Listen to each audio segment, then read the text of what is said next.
Bonjour bien-aimés dans le Seigneur, ma joie est grande de me retrouver avec vous en ces jours pour notre émission intitulée « Pasteur, j'ai une question ». Je n'arrive pas à avoir une vie constante dans ma vie chrétienne. Que dois-je faire? Très bonne question qu'on se pose chaque jour. Cette constance, elle est très importante dans la vie chrétienne. Et même dans la vie normale, la constance plutôt, elle est très importante. Elle nous rend fortes, elle nous rend fermes. Qu'est-ce que la parole de Dieu nous dit? Pour être constant dans sa vie chrétienne, nous avons besoin d'avoir cette parole de Dieu dedans de nous. C'est cette parole de Dieu qui nous permet à nous recadrer. C'est cette parole de Dieu qui nous permet à nous mettre sur le chemin. C'est cette parole de Dieu qui nous permet à nous ramener sur le droit chemin, si je peux le dire encore. C'est cette parole de Dieu qui nous éclaire. Voilà pourquoi nous devons avoir cette parole au-dedans de nous. J'aimerais que nous puissions lire quelque chose dans la parole de Dieu. Nous sommes dans les livres de Josué. Tout ce que nous ferons seulement à la lumière de la parole, c'est celle-là qui nous oriente. Nous sommes dans Josué 1, 8. Qu'est-ce que la Bible dit? Que ce livre de la loi ne s'éloigne point de ta bouche. Médite-le jour et nuit pour agir fidèlement selon tout ce qui est écrit. Car, j'aime ça, c'est alors que tu auras du succès dans tes entreprises. C'est alors que tu réussiras. Alléluia. Quand nous sommes en train de parler de la constance ici, là je suis en train aussi de sous-entendre quelque chose. Comment je peux faire pour réussir dans la vie chrétienne? Dieu est en train de nous donner le secret. J'aimerais que nous puissions prendre cela, ça va beaucoup nous aider. Il est en train de dire à Josué, il dit ceci, que ce livre de la loi ne s'éloigne pas de ta bouche. Pour dire que cette parole, comme je le disais précédemment, ne puisse pas s'éloigner de ta bouche. C'est cela qui va te guider. C'est cela qui va te donner l'intelligence. C'est cela qui va t'orienter. Il dit à Josué, elle ne doit pas s'éloigner de ta bouche. Qu'est-ce qu'il veut dire? Quand tu vas être en train de parler des gens, que tu te rappelles de cette parole. Quand tu vas être en train de conseiller quelqu'un, que tu te rappelles de cette parole. Donc, les paroles aimables sortent de ta bouche. Quand tu as de bonnes choses qui sortent de ta bouche, ça va t'aider à te maintenir. Quand tu as cette parole, tu la médites nuit et jour. Tu verras, quand même tu rencontres quelqu'un, tu n'auras pas de futilité à faire sortir de ta bouche. La chose qui sortira en premier de ta bouche, c'est ce que tu as médité le matin. J'aime bien, on dit le matin et le soir. Médite cette parole. Tout ce que tu vas observer pendant la journée quand tu vas te promener, tu verras la parole que tu as méditée. Elle va remonter au-dedans de toi. Non pas seulement elle va t'aider toi, elle va aider même l'environnement. Josué, médite cette parole. Tu verras que cette parole va t'aider. Bien-aimé, tu auras cette constance. Tu n'auras pas à être ballonné à tout vent, être à gauche et à droite. Tu vas voir que tu vas aimer Dieu parce que tu vas méditer sa parole nuit et jour. Elle dit ceci, pour que tu agisses fidèlement selon ce qui est écrit. Il y a beaucoup de choses qui sont écrites dans cette parole. Ça te montre comment parler, comment réagir, comment être avec les autres. C'est écrit dans cette parole. Médite la nuit et jour. Josué, elle dit à la fin, après avoir médité cette parole, nuit et jour, comprendre ce qu'il y a dedans et agir fidèlement selon cette parole, c'est alors que tu vas avoir du succès dans tes entreprises. Qu'est-ce que l'homme ne cherche pas sur cette terre des hommes? C'est le succès. Dans les études, cherche les succès. Dans le mariage, cherche les succès. Dans la vie professionnelle, cherche les succès. Dans le ministère, cherche les succès. Mais on veut avoir ces succès-là pour le maintenir. Méditons la parole de Dieu, comme on a dit à Josué. Ce qui a été dit à Josué est valable pour toi et pour moi en ce jour, jusqu'à ce que Jésus-Christ revienne. Méditons cette parole. Elle va nous rendre prospères. Elle va nous rendre fortes. Elle va nous rendre plus que vainqueurs et le succès va nous accompagner en tout. Je crois que cette réponse a trouvé de la place. Elle va te donner la stabilité. Elle va te donner la constance dans ce qui concerne la vie chrétienne sur cette terre des hommes. Comment reconnaître une relation toxique? Comment s'y détacher? Très, très, très bonne question. Ça, j'aime. Relation toxique. Comment reconnaître? Quand deux personnes sont ensemble, tu dois d'abord, premièrement, voir qu'est-ce que vous êtes en train de parler chaque fois que vous vous rencontrez. Vous pouvez être à 2, à 3. De quoi est-ce que vous parlez chaque fois est-ce que vous vous rencontrez dans cette relation-là?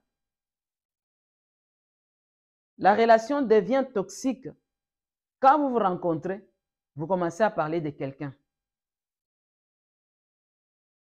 Vous commencez à parler de ce qu'il a fait en le détruisant. Vous voyez, il est comme ça, il est comme ça. Donc la relation là, c'est déjà quelque chose. Le feu rouge est en train déjà de s'allumer pour te dire, il y a quelque chose qui ne va pas ici. C'est une très mauvaise relation. C'est toxique.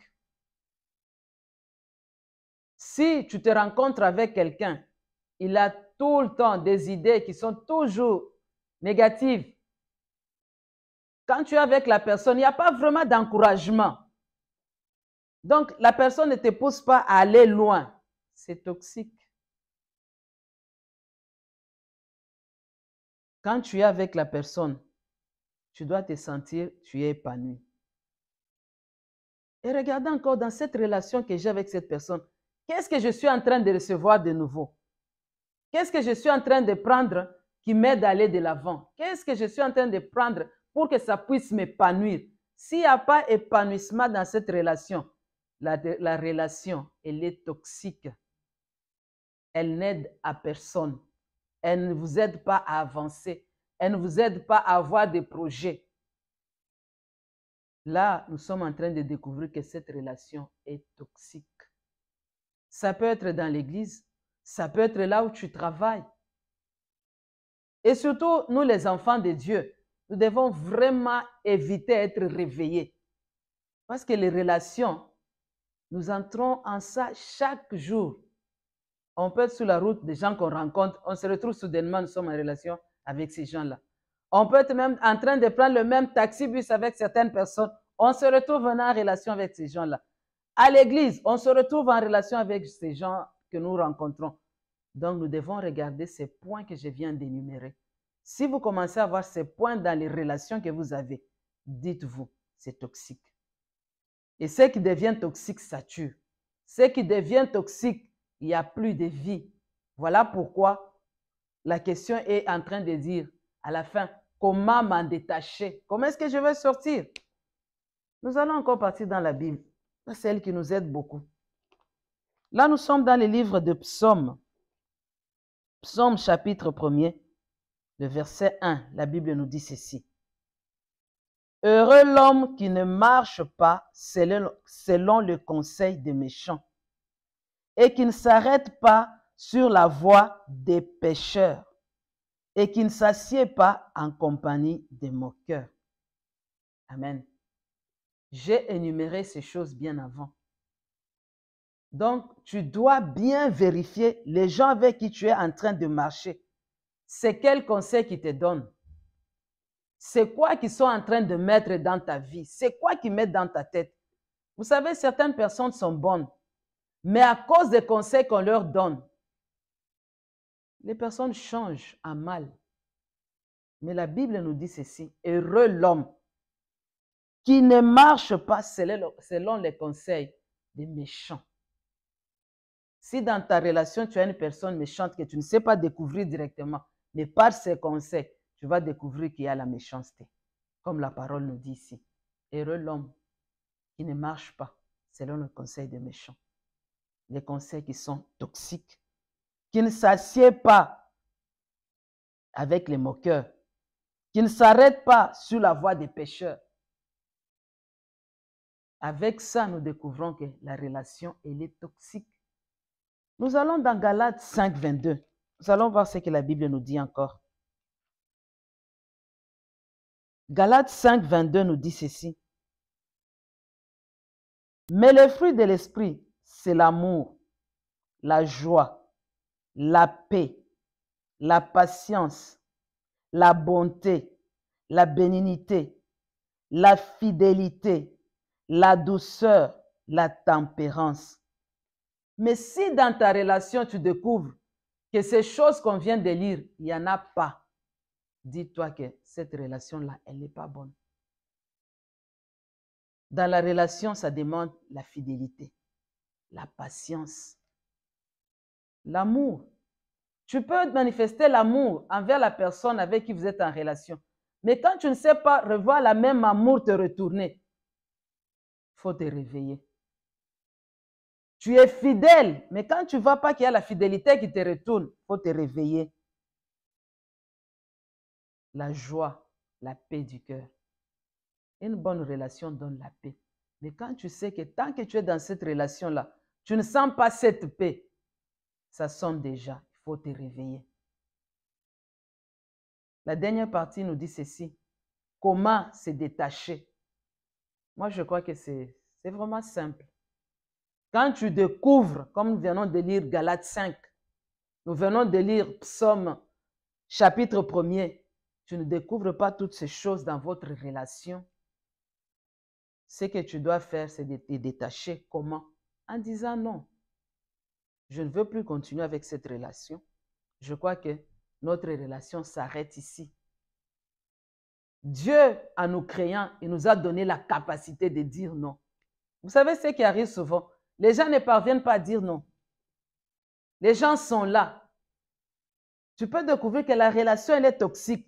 Mais tu penses à ce monsieur ici ou cette personne ou mon ami ici. C'est elle qui me donne beaucoup d'argent, c'est elle qui m'aide beaucoup. C'est vrai, elle t'aide. Mais la relation, elle est toxique. Cette relation-là ne te permet pas d'avoir une relation correcte avec Dieu. Parce que nous sommes, nous, entre enfants de Dieu, j'aimerais souligner cela. Si tu as une relation qui ne t'amène pas à aimer Dieu, qui ne t'amène pas à rester dans la marche avec Dieu, qui ne t'amène pas à rester dans la pensée de Dieu, elle est toxique. Lève-toi, détache-toi. Et la capacité de dire non. Je ne veux plus de cette relation. J'aimerais m'entourer de personnes qui vont m'aider à entrer dans le royaume des cieux. J'aimerais m'entourer de personnes qui vont m'aider à aimer Dieu. Dieu t'a donné, Dieu m'a donné la capacité de dire non. J'aimerais que ta façon de voir les choses dans la relation change. Je crois que cette réponse t'a apaisé, elle t'a ouvert les yeux, elle t'a éclairé. Quelle relation tu dois avoir et où tu dois rester et où tu dois t'en débarrasser avec l'aide de notre Dieu. Il t'a donné la capacité de dire non. Que Dieu vous bénisse.